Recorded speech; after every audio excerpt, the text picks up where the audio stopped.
Welcome back to Real Food Mental Health with Cody Cox. Today's guest is Jenny Powers. She is a mom, a writer, a scientist, and an athlete from Colorado. She has a BS in chemical engineering from the University of Colorado Boulder, where she also played intercollegiate basketball in the 90s. And she has a PhD in immunology and microbiology from the University of Colorado, Denver. After her postdoc at National Jewish Health, Jenny left academia to raise her kids and to pursue a writing career. She writes fiction and nonfiction, and her new book with co-author Luke Comer called On the Origin of Being, Understanding the Science of Evolution to Enhance Your Quality of Life, finally gave her the opportunity to bring her scientific training and her passion for writing together. Studying our evolution and our ancestors has been a gift, and the journey of this book is changing her life in countless ways. Now, a quick disclaimer for those who are Christian or otherwise religious and believe in the creation. This episode is about evolution, but I want you to know that I also come from a Christian background, and so you might be wondering, well, why would you put out an episode about evolution? Well, here's how I have come to understand it over the years. They actually make sense when they're put together. So the way I see it is that evolution is creation still happening. If God works under natural laws, that means God works very slowly, and evolution and nature also work very, very slowly. And so essentially what I'm saying is our world and us as human beings are incomplete and we are still being created. So listen to this episode with an open mind and see if you can see how evolution and creation come together. And another quick note, this is for everybody, whether you're religious or not. Evolution has actually given us a lot of understanding of proper nutrition and mental health and just overall health. So it's very important that I put out an episode on this topic, and you'll find out why as you listen to this episode. Enjoy.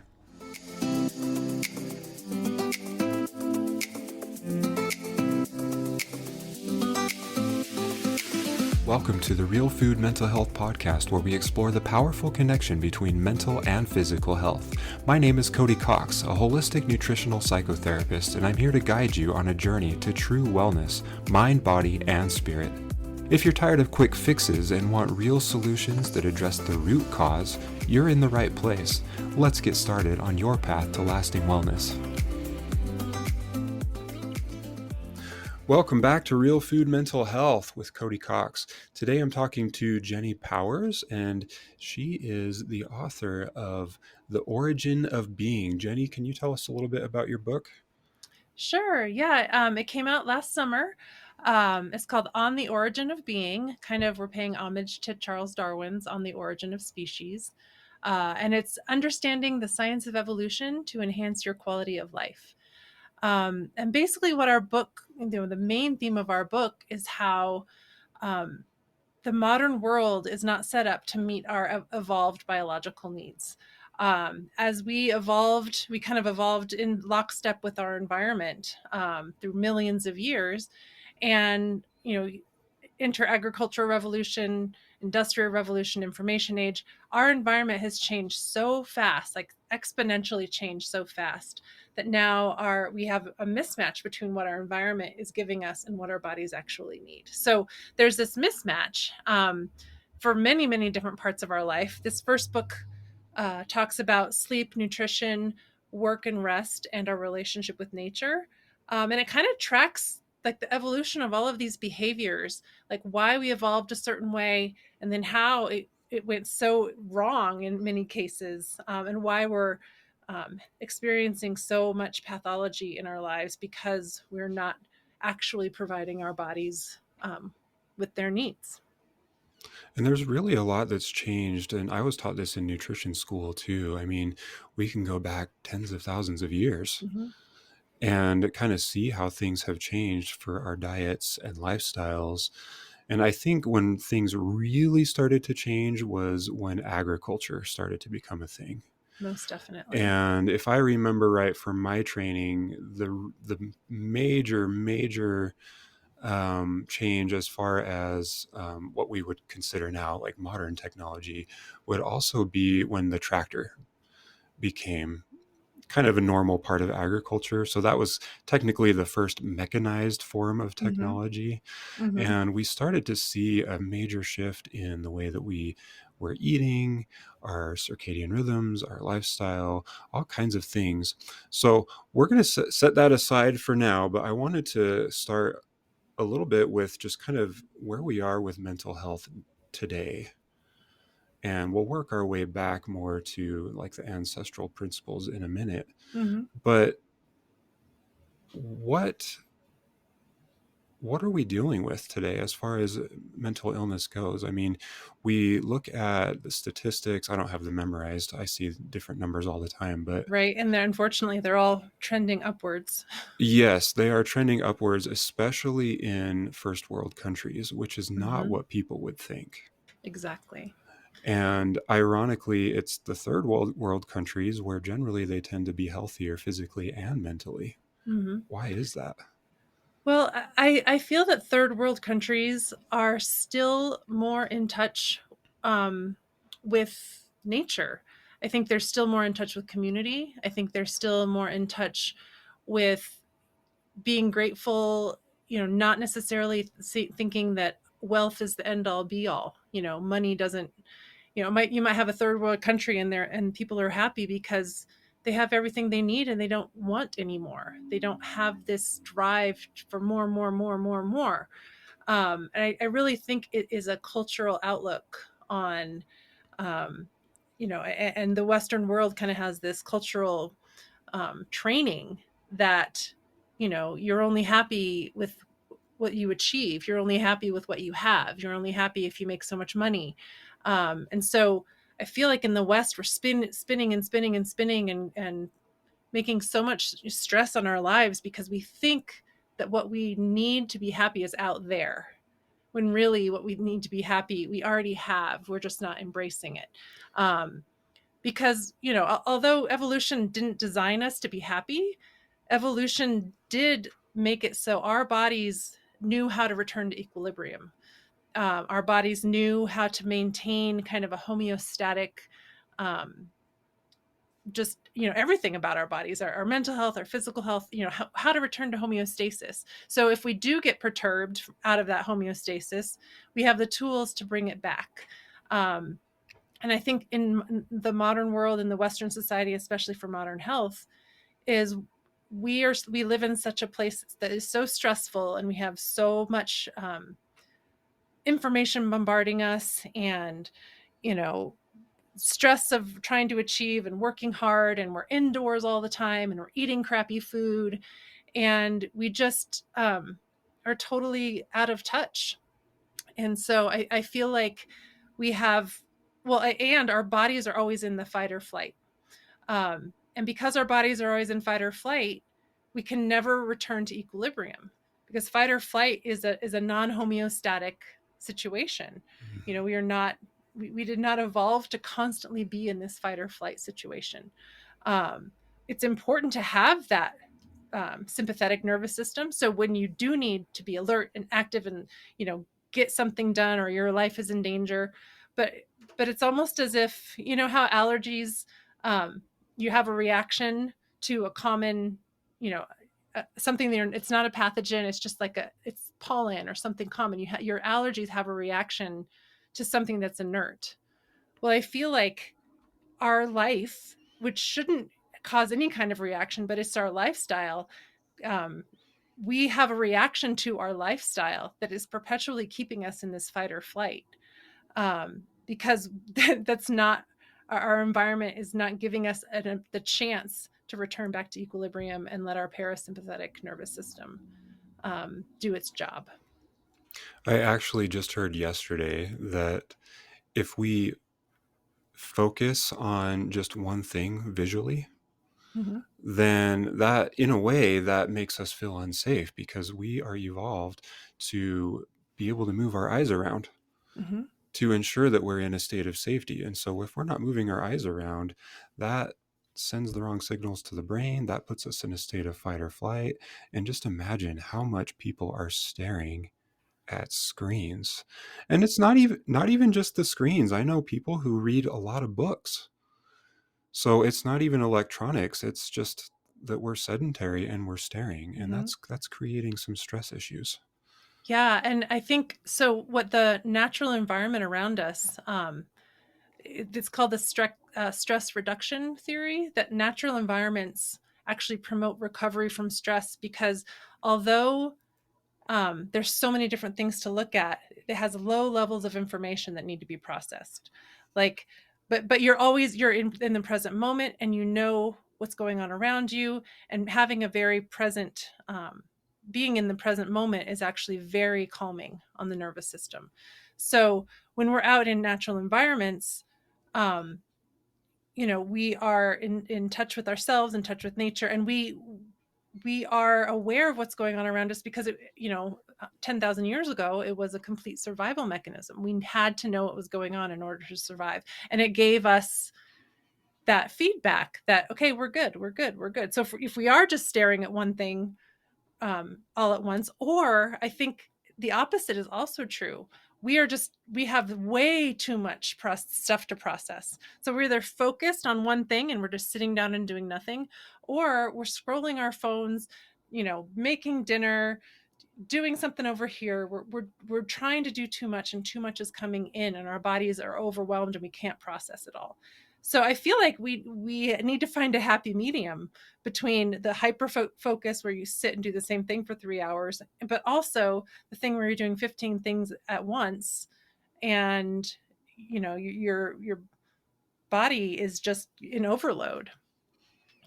Right. Yeah. I like to tell people that it's better to just slow down, do one thing at a time, because psychologically speaking, we can't actually multitask. Contrary to Mm-hmm. popular belief, the brain cannot focus on more than one thing at a time. So you might as well focus on one thing at a time because that calms the nervous system. You're going to feel so much better being present with doing what you're doing, Mm-hmm. but then you're also going to do a better job at it too. Exactly. Well, and contrary to popular belief, you know, you need to have breaks. You're saying if you focus on something for 2 solid hours, you're actually going to be less efficient than if you take a break every half hour and get up and walk around and move your eyes to something else. Because if you think about, how we evolved, we were hunter gatherers for 99% of our evolutionary history as hominins. And we were doing different things all the time. We were walking, we were gathering, you know what I mean? We didn't Whatever we were doing, we were in that moment and doing it, but we had variety. We had movement. We had things that actually stimulated our brains in a different way because you know how, you're working so hard and you can't figure it out, and then you're going for a walk or you're taking a shower, and all of a sudden, you know, the answer comes to you. You have to have those times where you're resting your brain and resting your body in order to become more efficient. I mean, Americans, I think the average full time worker works 47 hours a week. And the US doesn't really give a whole lot of vacation time to people. But even if they have vacation time, a lot of people don't even take vacation time. They don't take lunch. They work until 10 at night because they feel like they're being more efficient. When really, like you said, doing one thing at a time, taking breaks, having a variety of things to do is actually going to make you more efficient because that's the way our brain evolved to view the world and to view what we had to do.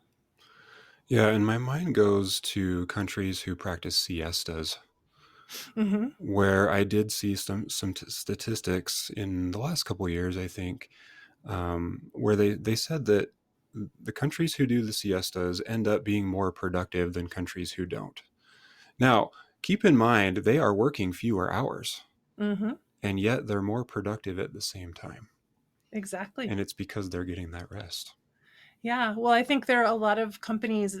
I think there's some companies in the US who are trying this, but a lot of companies in other countries that are trying the 4-day work week. And not only are they more productive, but their employee turnover is a lot less. Their employees are more dedicated because they have they have a shorter amount of time to do the same amount of work, but then they also know that they have a 3-day weekend, that they can get the things done for their families. They can make those appointments. They can, people who work 50 hours a week, 10 hours a day, there's that additional stress of not being able to do what you need to do for your health, for your family, for, you know, our lives are so work centric, and we did not evolve that way. Our our lives, we so our hunter gatherer ancestors maybe worked 12, it depends on which group you look at, but the ones that survived into modern times, um, even in the most extreme environments, because you can imagine by the time scientists started studying these indigenous populations who still lived as hunter gatherers, they were pushed to the extremes, right? They only worked maybe 12 to 20 hours a week. And because once they had what they needed, they stopped. Yeah. They visited, they did, they danced and sang, and they were with their community. I think it Um, depends on how you define work too, because at least in American culture, we define work as having a job, mhm. where they probably didn't define it that way, right? Exactly. It Like was so integrated into their it lives. was, yeah, it was part of their lifestyle. And it seems like the people who enjoy their work the most are self-employed, or Mm. at least if they're not self-employed, it feels like it's more integrated into their lives Mhm. and their values, and it's just a healthy rhythm. Yeah. Well, and also something that I think it has come up a lot that I've read is it's really helpful for your job to feel like you have a purpose, right? To feel like you are actually contributing something to the whole. And that is an important to have that's an important way to have work satisfaction. And if you think about a small hunter gatherer band, you know, they had to work together, because the cooperation was the only way, to survive. They weren't competing with each other. They were trying to integrate together, and every single person in that band had a responsibility and contributed to the band as a whole. So not only was it integrated into their lives, but they had purpose and they had community surrounding them. So when they did, fall off, the equilibrium, they had someone there to pick up the slack. If they were sick, they were fed. If, the I don't know, they had this network of support. So, they didn't ever have that nagging stress of, well, what's going to happen if I don't get paid tomorrow, or what's going to happen if I don't work, what's going to happen if I can't pay my bills. Like, they had this support system and a safety net to fall into. So automatically their stress is reduced in that way too. Hmm. I have had so many people in psychotherapy whose core issues are lack of community and lack of Mm-hmm. purpose. Yeah. It seems like, especially among younger adults. So, why is that? If you were to speculate, why are we developing these problems as such a normal thing?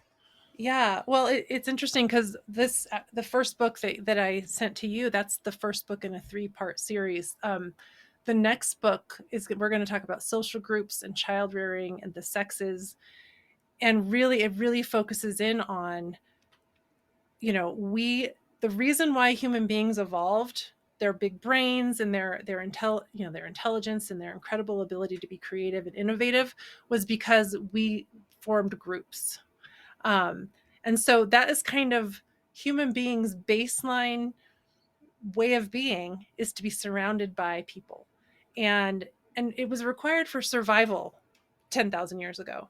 Now, we can survive just fine. Well, you could argue if it's just fine or not.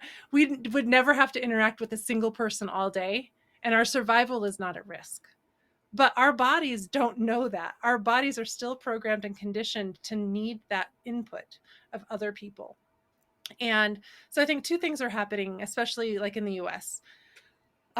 One is the US was founded on these theories of like individualism and pull yourself up by the bootstraps, and you can do it by yourself and you don't need anyone. And I think that is a very unique part of American culture, because everyone who came to the United States left family behind. They were on their own, right? Hmm. And so you did make community when you were here, but kind of the when America was being founded and people were immigrating here, it was kind of like you're on your own. Think about people who were, moving, going west, westward expansion. They were just a single family unit trying to make it all by themselves on this big plot of land, right? So I think there's this psyche in American culture that we don't need anyone else. We can do it by ourselves. And we think people who do that, um, we idolize them, Yeah. when in fact it's funny, a lot of people who seem to have made it actually have so much help on the way up that we just don't see that. Yeah. So we have this like illusion that we can do everything by ourselves. And then I think the second thing that's happening is technology. I think social media is a double-edged sword for sure, because I mean, I have found that it's amazing I can connect with someone from Australia or Germany or whatever, and I never would have met this person and had a friendship with somebody on the other side of the world if it wasn't for social media. But I think what young people think is that social media and having friends, having 100 friends, and everyone's liking your posts, that is the substitute for a social life. And our bodies that do not respond that way. Our bodies need a social life that includes other people, being in the presence of other people, like Yeah. in person, Physically. Yeah. physically. Um, and so I feel like technology makes things easier, and it's easier just to text somebody than it is to call them on the phone. It's easier to connect with someone on social media than plan, okay, let's meet and go for a walk. I feel like while technology is great, and so many things in this world need to be easier, there are some things that I think we're getting too accustomed for things just being right at our fingertips, and we don't have to work for them. Um, and it takes a lot of work to maintain relationships and make connections with people in real life. Um, but that's the current, like, as we were evolving, relationships were the currency through which we were able to make innovations and move forward and survive. So I think because we don't have that survival piece anymore, we don't need people to survive, then we think that we don't have to have any. Um, we have to have it in a different way. But if people can really study and look back at how we used to live, um, it I think it'll dawn on them that it's really important. It's not what you know, it's who you know. Hmm. And not just how many friends you have on Facebook or likes you have on Instagram. I read a book a few years ago. I think it's called The Five Legends. Mm-hmm. And it's essentially about Native American philosophy. I'm not sure exactly which tribe it comes from, maybe the Navajo, because the book was written in Arizona. But anyway, Mm-hmm. the five legends. So one of those legends is called the Path of We.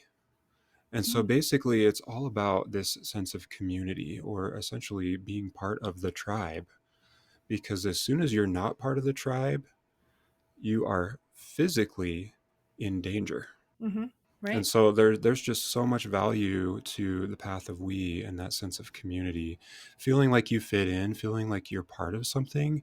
But Mm-hmm. then, like you were saying earlier, how it contributes to a sense of purpose. Mm-hmm. Well, and imagine what you just said. Like, when we were hunter gatherers, if we were by ourselves, our lives were literally in danger. So imagine our bodies reacting in a fight or flight situation. We're alone in the world, there's no one around us. We're going to be stressed out until we find our people again. But now, fast forward to today, we're alone all the time. So that might be another reason why we're in fight or flight all the time, because our bodies are like, we are not meant to be alone. It's this ancient, you know, leftover, evolutionary behavior that we are just not aware of, that we actually need to fulfill in order for our nervous systems to relax and to feel safe. So this is not something I've heard very much, but I have heard it speculated that human beings are meant to be extroverted. Hmm. What do you think of that? Are we should we essentially be extroverted if we are healthy, we have a pretty good metabolism, we have a strong sense of community, or would we still have introverts who kind of want to be alone sometimes? Well, I mean, I think personality wise, I mean, it's all on a spectrum. I think someone who wanted to be alone, 20,000 years ago probably didn't have very is wasn't very successful. Mm-hmm. Um, and but I think there's a difference between being extroverted and just wanting to be around people. Um, because I know lots of introverts who they're the happiest sitting in the room, like watching other people interact. They're not expending their energy, but they're absorbing the energy that's around them. Yes. Um, Yeah. and so, um, but I also think loneliness breeds loneliness, right? Being an introvert and not ever putting yourself out there makes you more of an introvert. Um, when you are lonely, you're driving your desire to actually interact with people goes down. I mean, I remember during the pandemic, we were isolated because we had to be, but then it was really hard for me to, like, once the pandemic, was ending and things were relaxing, I wanted to just stay home. Like, it was this weird psychological thing where I feel like that long period of forced isolation just reinforced my desire to be isolated. Yeah. Um, so I feel like if you don't use it, you kind of lose it, and the more you use it, the easier it is. So, um, does that make sense? Like, Yeah, I just that actually ability to connect. I've noticed that personally where like I call it social momentum, Oh, perfect. Yeah. where I have noticed when I'm interacting with other people more, I want more of it. Mm, But yeah. then during those times when I have to sit in my office alone and just quietly work on the computer, I want more of that. Yeah. And so like I've lost that social momentum until I force it to get Yeah, going it's again. Newton's third law of motion. It's Yeah. inertia. Yeah, I think humans fall into inertia a lot, unfortunately. Um, what an object at rest stays at rest, and an object in motion Hmm. stays in motion. I, you know, I've recently in the last year I've really picked up like how much exercise I get. I started doing taekwondo. I started lifting weights. I started swimming, and once I started doing all that stuff, I wanted to do more. But then, I was injured, and so I couldn't do a lot of things for maybe a month or so, and I didn't want to do it anymore, even though I knew it was it made me feel so good. And I just had to get over that activation energy to start doing it again, and then it actually made me want to keep doing it. So I think the same thing happens, not just with exercise, but with social relationships too. Hmm. Yeah, and eating healthy. Oh, I totally. mean, we've got so many problems. We were talking about how we tend to be less healthy in first world Hmm. countries, right? America spends more on healthcare than any other country in the world, and yet we're also the sickest. Yeah. So obviously, we're doing something wrong with our healthcare. Yep. And I think a lot of it just has to do with going back to our Hmm. roots. What did our ancestors Hmm. do? What were they doing right? And yeah, they had some struggles. They dealt with Yeah. drought. They went days without food because they couldn't find an animal or whatever it was, but they were Hmm. healthier. They were more connected with loved Yeah. ones. They had more of a sense of purpose than we have now. And so, what did they do right that we aren't doing anymore? Yeah. Well, one thing you were saying about how bad our healthcare industry is, I heard this the other day. We don't have healthcare in the United States. We have sick care. Yeah. And so we aren't we our healthcare doesn't start until someone has a symptom or is sick. Healthcare needs to start with people who are healthy as children. Like, healthcare needs to be integrated, it more holistically into just everyday life. Not healthcare shouldn't just kick in when you're sick. Um, but as for what people were doing, I mean, I think they they had, like you said, they had a sense of purpose, they had community, so they knew that if they struggled, they would have somebody to help them along. um, They were very, very connected with the natural world and understood that they were part of the natural world, and that the natural world gave them everything that they ever needed: clean water, clean air, food, all the resources that they needed. And they also they knew that not only did the natural world give them everything that they needed, but they were integrated into the natural world. They weren't above it, they weren't below it, but they were into it. They weren't like tree huggers and conservationists, but they inherently knew how to have sustain to live sustainably within their environment. Yes, and I think that's key too. I mean, highly educated professionals are all around us, and yet we're not taught these things in Mm-mm. graduate school or medical school. No.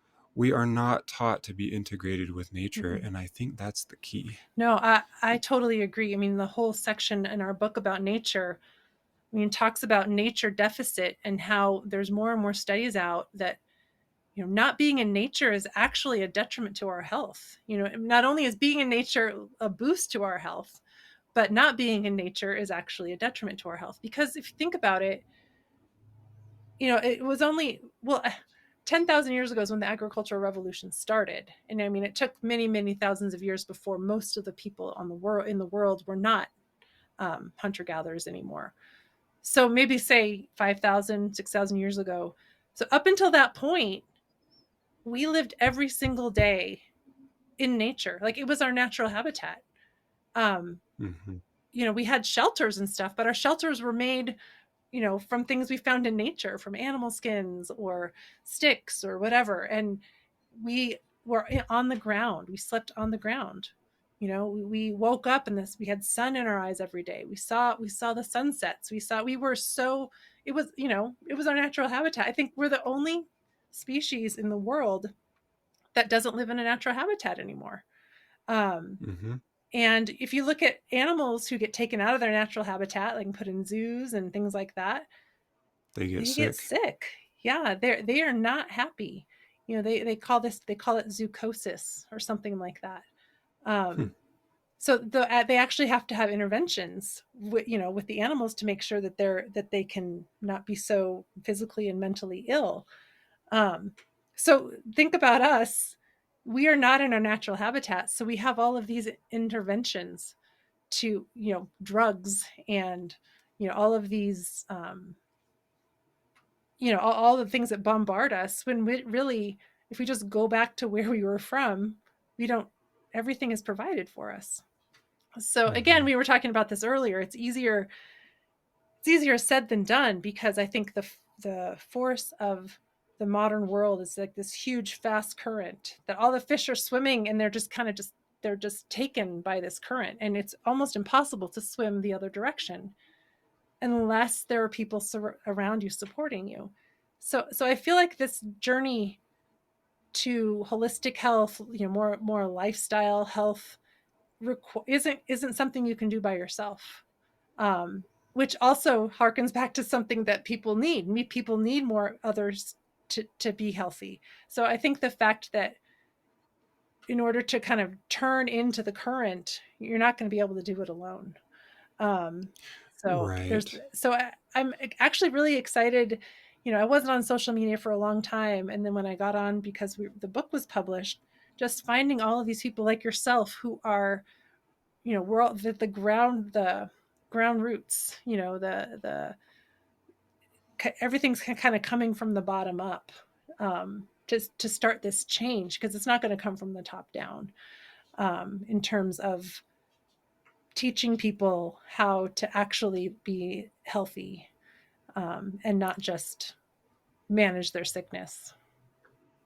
Yeah, it is coming from the ground up, and I like the term "follow the money" because as we look at capitalism and we see how people are making money, especially in in what we call healthcare, or we could call it sick care. Obviously, that there's something wrong with that if they're making so much money off Mm-hmm. of it. Because really, when we look at ancestral health, we see that they were healthy without money. Mm-hmm. They didn't have to have a successful business. They didn't have bills to pay. And yeah, I mean, as things progressed over time, we started having a little bit of money. And even 100 years ago, 150 years ago, people were still pretty integrated with Mm-hmm. nature. Yeah, because most people were actually involved in our food production. I feel Yeah. like when we were hunter gatherers, we know who killed that animal. We know who gathered that. We were so integrated in where we got our food, because that was work. Getting the food was the work. And now, even like you said, 150 years ago, even though it was agricultural, not hunter gatherer, people worked the land. They knew what it took Yes. to make a wheat harvest, or they knew what it took for all of this animal husbandry. They actually slaughtered their own animals. They were so connected with where we got our food, and so therefore could appreciate and be grateful for what they received, because they know the work that what got put into it, and they actually know, the respect for the animals, that they're raising to eat eventually. And we're so disconnected now. I mean, I don't think, you get a loaf of bread and you toast it in the morning, and no one's thinking like, okay, where was the farmer who harvested this? Who worked at the factory that milled the grain? The baker, the people, even the people who are like in HR for all these people, like all of these people work together to bring you this loaf of bread. Um, and for us, we just get it off the shelf and make our sandwiches and don't have any thought to where it came from. um We take it for granted and overconsume. yeah, And I yeah. mentioned the invention of the Mm-hmm. tractor earlier because that's about when we started overconsuming because I mean, grains technically weren't originally part of our diet, right? But then when we started doing the agriculture, we started growing a lot of grains, and with the tractor, we started eating a lot Mm-hmm. more grains. And so now at this point, we have this imbalance of macronutrients in the average American diet and probably in other countries as well. We're eating a whole lot more carbohydrates than we Mm-hmm. should, and unfortunately, in a very refined form Mm-hmm. as well. What does that do to our health? Oh man. So as we evolved, what's really cool is that human evolution and nutrition were totally in lockstep, especially the evolution of our bigger brains. Because as we evolved bigger brains, we needed our nutrition to be able to support it. And our brains, what do our brains need? Glucose, right? So we actually did need to start learning how to process our food. But when I say process our food, it means something totally different than what we have today. It means prepare, Yeah, we, right? we we ground Yeah. things, we soaked things, we cooked things, but we always ate the whole food, right? So Hmm. the only reason we processed this food, prepared this food, was so the nutrients were more readily available to be absorbed, because as we got bigger brains, our guts shrank. So we needed to have more efficient absorption. Um, and so I feel like all throughout human evolution, like we processing foods, getting high density, nutrient rich, high calorie foods are was like the goal of evolution, because we needed to feed our brains. But we've taken it Hmm. way too far. We've totally overreached, because now we're processing things basically down to their, you know, just sugar, protein, fat.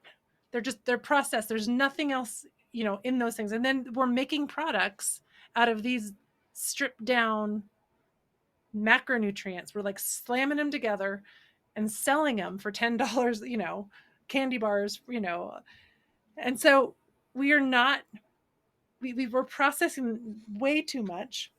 We're not eating the whole foods. And we're actually trusting other people to make our nutritional choices for us, because we are not the ones choosing the vegetables and the meat, we're letting other people just basically refine all of these basic things out and sticking them together, and then here's something healthy for you. um Hmm. so I feel like, um knowing the history of how we needed to start processing foods in order to feed our brains, but then how we went way overboard, I think that helps people maybe come back, pull back a little bit, and be able to look at it from a little bit of a distance, to be like, okay, we did process food, but we ate the husk, we ate the seeds, animal products, we ate the tendons and the organs, and we basically ate everything that nature provided. We didn't pick and choose what we ate. Um, Yeah. we, And we didn't waste. yeah, we didn't waste. So I very closely follow the Weston A. Price Foundation, and they teach those same principles where it's like you eat nose to tail, Mm-hmm. and not just to reduce waste, but because you need that Yeah. nutrition. And you mentioned how like we strip down these macronutrients. I very seriously considered becoming a Hmm. dietitian. I took one nutrition class at a university, and I was like, something's not Hmm. right about this, because I did start to notice that most dietitians hyper focus on the macros and they don't talk very much about the Hmm. micronutrients. And that's exactly the part that we're missing. Mm-hmm. We are missing those micronutrients. I mean, yeah, maybe in some cases we have an imbalance of macros too. For example, a lot of people don't get enough Mm-hmm. protein, but we really need those vitamins and the minerals and those other things that they don't talk about. Yeah. Well, I mean, think about the explosion of the supplement industry. Why do people need supplements? Because they're not getting it from their diet. Yeah. Because it's not because the food doesn't have it, it's because it's getting stripped out of the food before it's shipped to us. Um, so a return to eating whole foods, maybe people don't, there's some certain people who want to make money, and so they don't want people to eat whole foods. They want people to eat the crappy food and then take their supplements. But if people realized and could just, like, again, take a step back and be like, well, why am I spending money on all of these supplements? Why can't I just go to the grocery store and buy the foods and eat the foods that have those in it? You know, it's I think it's because it's easier to take a supplement than it is to go to the grocery store and prepare, find something and prepare it. We live such busy lives. We're always go, go, go, go. We need something fast and easy. But if we just slowed down, and we were talking about this earlier, doing one thing at a time, um, being able to actually have the time to think about, well, I need to buy, I have a deficiency in X, so I need to buy these foods, and I need to make sure that I eat a lot more of these foods. That takes time and effort and brain power that our modern world is just not allowing us to have. It, it's not, we're on this other conveyor belt over here, when really what we need to do for ourselves is off the conveyor belt. I like to blame consumerism for Oh, all of no, this. I think that's a very I true mean, statement. we think we have to have full-time jobs because we have these bills that we think we have to Mm-hmm. pay. And yeah, in some cases we probably do need the Yeah, money yeah, to spend on those organic groceries or whatever, but it's not really that much of a need as we think it is. I agree. Because if we are integrated with nature, nature provides. Mm-hmm. And that's just the thing. Like, I have noticed that as we start tampering with nature and fighting against it, it doesn't provide as much in return. And so we need to go back to our roots and honor Mm-hmm. nature, because it's kind of a synergistic relationship It where we really give is. to nature and nature gives back. Totally. It totally is. The section in our book about work and rest, we talk about materialism and how, a very early farmer would have more possessions than an entire band of hunter gatherers, because all they needed, they were nomadic. They could only carry what they could carry on their backs, and they didn't Hmm. need to have stuff to make life worth living. They didn't have stuff. They found things that didn't require stuff to do. Um, I read this really good book. I wonder if I have it. It's by Dr. Chip Colwell. It's called So Much Stuff, and he actually goes through kind of the evolution and the origin of material culture, and it's really eye opening to understand, like, we don't we don't need, so now we live in bigger houses with fewer people, and we still have to buy storage units to fit all of our Yeah. stuff, right? Even 50 years ago, our houses were smaller, more people lived in them, there were more intergenerational people living together, and we didn't need all that stuff. We had other people. And so I feel like our consumer culture is trying to get us to buy things to fill up the holes that we have because we're by ourselves in our, in our offices staring at a screen all day. And so we feel like we need to Mm-hmm. have all this other stuff to feel healthy and happy, when it just is an empty promise, because those things won't fill that hole. People need to realize really the deep down root cause of why they have this feeling of lack. What is the root cause? Man, we're just so disconnected from each other. Yeah. I think yeah. And when you say each other too, like I've mentioned this a couple times already, but I think nature is part of that. Hmm. Yes, Like nature is part of our community. It's not just this separate thing totally. that's just outside. Yeah. So we're separated. I mean, it's a Yeah. very Buddhist kind of thing to talk about, but we are, like, our souls are separate, or whatever you think we are separated from nature. We're separated from other people. We're separated from purpose. Um, we're separated from, like, all the good in the world. People don't realize, that if they're separated, they don't have gratitude. If they're separated, they have a lot of fear. So I think separation, no matter what we're separated from, we really should be more integrated.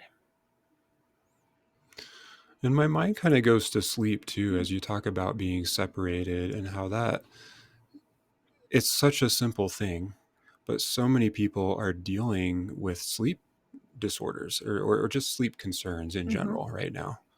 The majority of Mm-hmm. Americans, let's be Mm-hmm. honest. And I think it has to do with that separation from nature because it has very much to do with diurnal rhythms. So night and day, Mm-hmm. we Hot have and lights cold. on. I think hot and cold, yeah. The LED lights are particularly Right. problematic in my opinion, Right.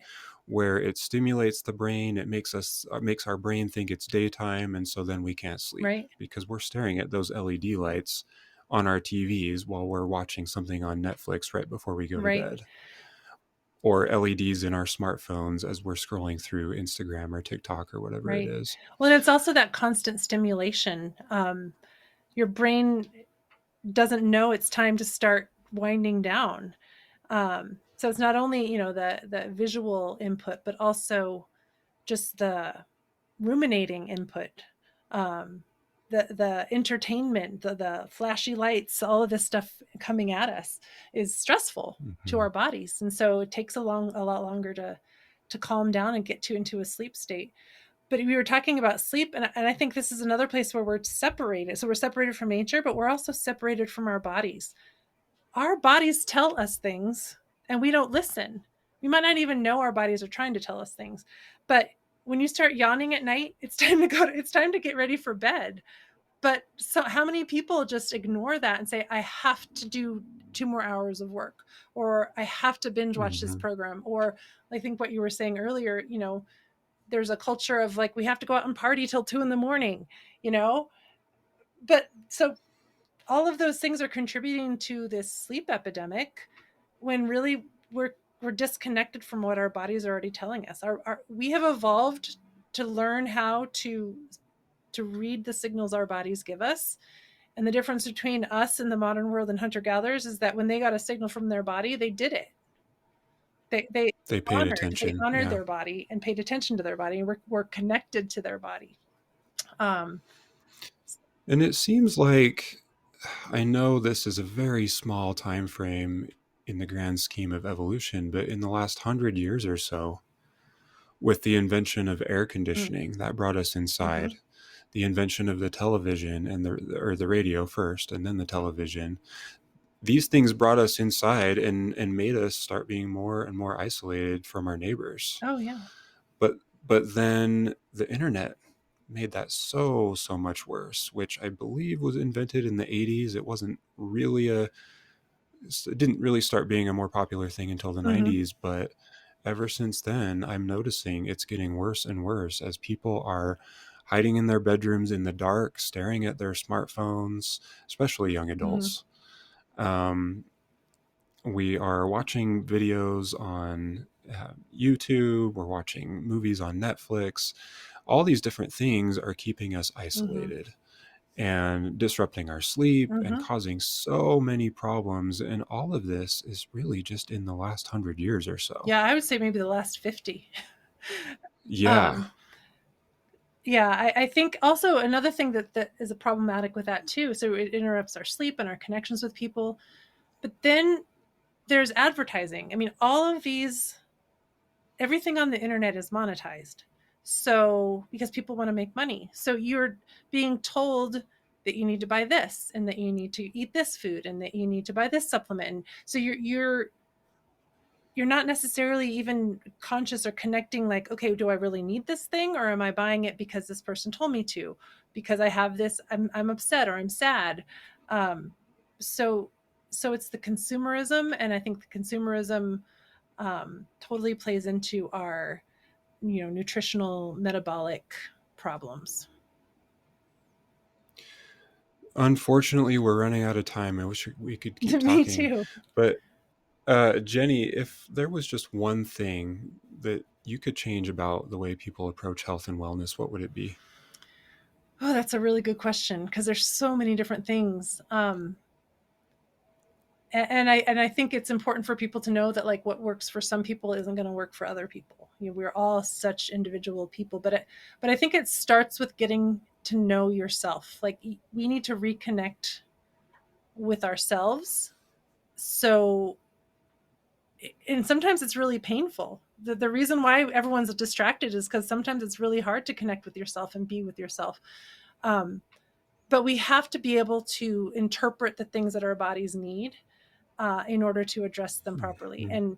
And like I was just saying a minute ago, we evolved. Our bodies tell us what we need. We need to return to figuring out what those signals are, and then we have to honor it. We have to put down the phone. We have Yeah, to say, I'm not going to work anymore. I'm not going to binge watch this show, and actually put ourselves first, our health first, over our entertainment, over our work. Um, so I think that's the most important thing for me, at least. It has been. beautiful. Yeah. And one last thing, how can people find you? How can they find your book? Is it, I assume it's on Amazon Yeah, yeah. and the usual It's places. on, yeah, it's on anywhere you can buy books online. Excuse me. Our website is www.ontheoriginofbeing.com. And then I'm also on Instagram at On the Origin of Being. And yeah, we're just like I said, it's been just this wild ride since it came out last summer, and it's just been fun to meet people from all over the world and talk to them about it. So I really appreciate you Yeah. having me on your show. Yeah. Thank you so much for being here.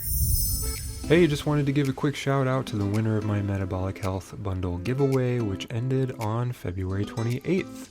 Congratulations, Rachel.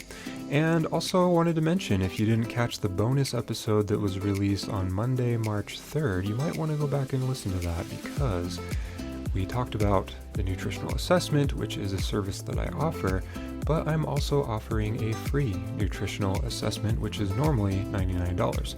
So go back and listen to that episode if you are interested. If you enjoyed this episode, make sure you leave a review. That really helps me out. And also subscribe to the show wherever you listen to your podcasts. Real Food Mental Health is intended for informational and entertainment purposes only. The information presented on this podcast is not intended to replace any medical advice, diagnosis, or treatment. While I am a healthcare provider, I am not your provider. Always seek the advice of an appropriate healthcare practitioner with any personal questions you may have regarding a medical condition. Never disregard professional medical advice or delay in seeking it because of something you have heard on this podcast. Reliance on information provided by this podcast is at your own risk.